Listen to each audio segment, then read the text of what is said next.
الرحیم وعن سفیان بن عبد اللہ الثقفی رضی اللہ تعالی عنہ قال قلت یا رسول اللہ صلی اللہ علیہ وسلم قل لی فی الاسلام قولا لا اسأل عنه احدا بعدك وفی روایت غیرک قال قلت آمنت باللہ ثم استقم رواہ مسلم۔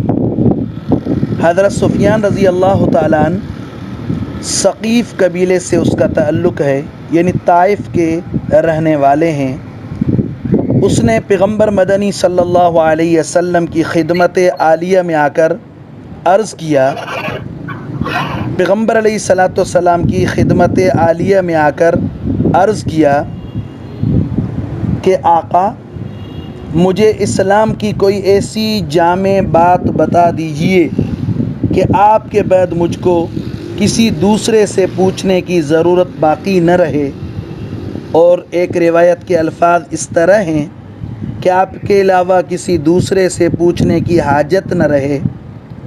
تو قال آپ علیہ السلام نے فرمایا قل آمنت باللہ،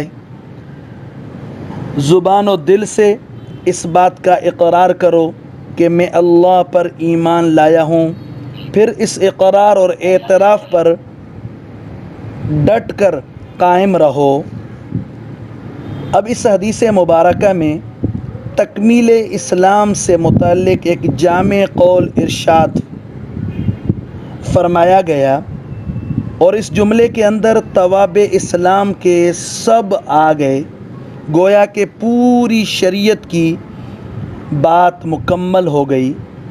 اب دیکھیں کہ پیغمبر علیہ السلام نے فرمایا آمنت باللہ، یعنی آپ یہ فرما دیجئے کہ تمام چیزوں پر ایمان لایا، جتنی بھی مومن بہم چیزیں ہیں۔ اب مومن بہم چیزیں کون سی ہیں؟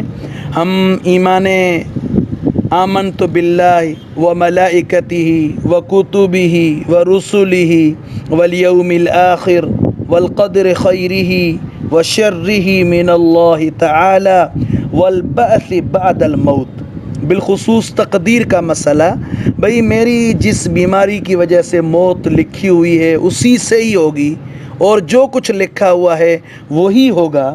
تو بہرحال ان چیزوں پر ایمان لانا یہ اصل، اور پھر آگے فرمایا ثم مستقم، پھر اس پر ڈٹ جانا۔ یہ نہیں کہ بھئی ایک دن تو ماشاءاللہ فرشتوں کی طرح کیفیت ہو، دوسرے دن الامان والعفیظ، مطلب ابلیس بھی شرما جائے، اس طرح کا معاملہ نہ ہو، استقامت ہو۔ قرآن مجید میں رب العالمین نے حامیم سجدہ میں فرمایا ان الذین قالوا ربنا اللہ ثم استقاموا، جنہوں نے یہ کہا ربنا اللہ، ہمارے رب اللہ ہیں، ثم استقاموا، پھر اس پر ڈٹ گئے، یہ اصل ہے۔ اب اس کے اندر فرماتے ہیں استقم میں جتنے بھی اوامر ہیں، اوامر کا مطلب کیا؟ جو احکامات رب العالمین نے ہمیں کرنے کا حکم فرمایا ہے ان پر امتثال، یعنی ان پر عمل کرنا ہو، اور جتنے نواہی ہیں، یعنی جن گناہوں سے ہمیں رب العالمین نے روکا ہے ان سے اجتناب کرنا، بلکہ اجتناب پر ڈٹ جانا، فرماتے ہیں یہ اصل ہے۔ محدثین کرام فرماتے ہیں یہ حدیث جوامع الکلم میں سے ہے۔ اس کے اندر اگر آپ غور کریں گے تو اسلام کے جتنے اصول، بالخصوص توحید، اور اس طرح جتنے بھی ارکان ہیں، توحید بھی آ گئی آمنت باللہ کے اندر، اور ثم مستقم کے اندر تمام ارکان آ گئے۔ اور اگر اللہ رحم فرمائے، اگر کسی مامور پر، یعنی شریعت کے جتنے احکامات جن کے کرنے کا ہمیں حکم ہے، ان میں یا جن منہیات گناہوں سے ہمیں روکا گیا ہے ان میں اگر ذرہ برابر بھی کوتاہی ہے تو سمجھ لو یہ استقامت یعنی سیدھا ہونا نہیں ہے، یہ اعوجاج یعنی ٹیڑھا پن ہو جائے گا، اور یہ استقامت کے منافی ہے۔ اسی لیے تو اس حدیث میں ایک دل کا عمل ہے، وہ ہے ایمان، اور ایک بدن کے اعمال ہیں وہ ہیں استقامت، یعنی ایمان اور اسلام اور احسان جو ہم نے حدیث جبریل میں تفصیل کے ساتھ پڑھے تھے وہ سب آ گئے۔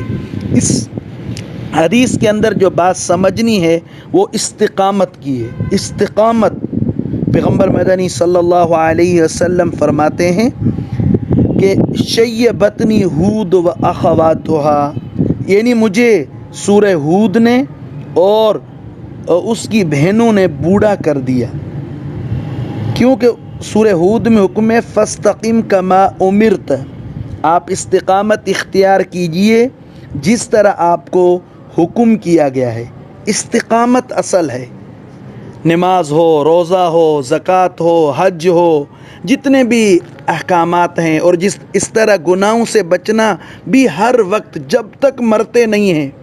وَاعْبُدْ رَبَّكَ حَتَّى يَأْتِيَكَ الْيَقِينُ، قرآن مجید سورہ حجر میں فرمایا گیا اس وقت تک عبادت کرتے ہی رہنا ہے جب تک موت نہ آئے۔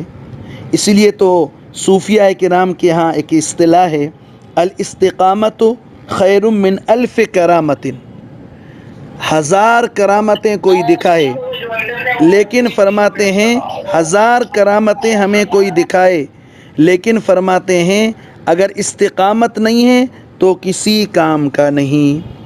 استقامت، ابو بکر رضی اللہ تعالیٰ عنہ سے جب استقامت کے متعلق پوچھا گیا فرمایا اللہ تشرک باللہ شیئا، استقامت خالص توحید کا نام ہے۔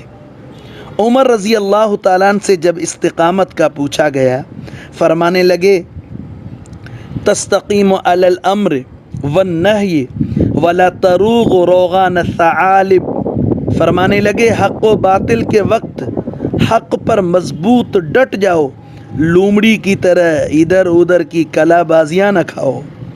عثمان رضی اللہ تعالیٰ عنہ سے استقامت کے متعلق پوچھا گیا فرمانے لگے اخلص العمل للہ، یعنی اللہ کی رضا کے لیے ہر کام اخلاص کے ساتھ کرنا، یہ استقامت ہے۔ علی رضی اللہ تعالیٰ عنہ سے پوچھا گیا فرمانے لگے داوم الفرائض کلہا، تمام فرائض پر دوام اور استمرار کے ساتھ قائم رہنا یہ استقامت ہے۔ امام غزالی رحمۃ اللہ علیہ سے پوچھا گیا تو فرماتے ہیں اس دنیا میں صحیح راستے پر استقامت اتنی مشکل ہے جتنا عالم آخرت میں پل صراط پر استقامت۔ اس دنیا میں استقامت کا ہر برج، ہر پل بال سے زیادہ باریک، تلوار سے زیادہ تیز ہے۔ تو میرے بھائیوں ہمیں اسی کا ہی فکر کرنا ہے۔ آج کی حدیث میں نے عرض کیا جوامع الکلم میں سے ہے کہ 100% عبادت، ایک دو دن نہیں، ایک دو مہینے نہیں، ایک دو سال نہیں، بلکہ پوری زندگی اہتمام کے ساتھ حقوق اللہ ہوں، حقوق العباد ہوں، یہ ہم اپنے اوپر فریضہ تسلیم کریں، یہ نہیں کسی پر احسان کریں، نہیں، یہ رب العالمین کی طرف سے۔ اور اس طرح معمورات جسے میں نے عرض کیا بہت سے مطلب یہ کہ معمورات پر تو عمل کر لیتے ہیں لیکن منہیات سے بچنے کی یعنی گناہوں سے بچنے کی کوئی ترتیب نہیں۔ استقامت ہو باقاعدہ، اور اس طرح جب بھی کوئی کمی کوتاہی ہو جائے فوراً توبہ ہو، فوراً اللہ سے مانگنا ہو اور استغفار ہو۔ جزاکم اللہ خیرا۔ اللہ تعالی ہم سب کو استقامت سے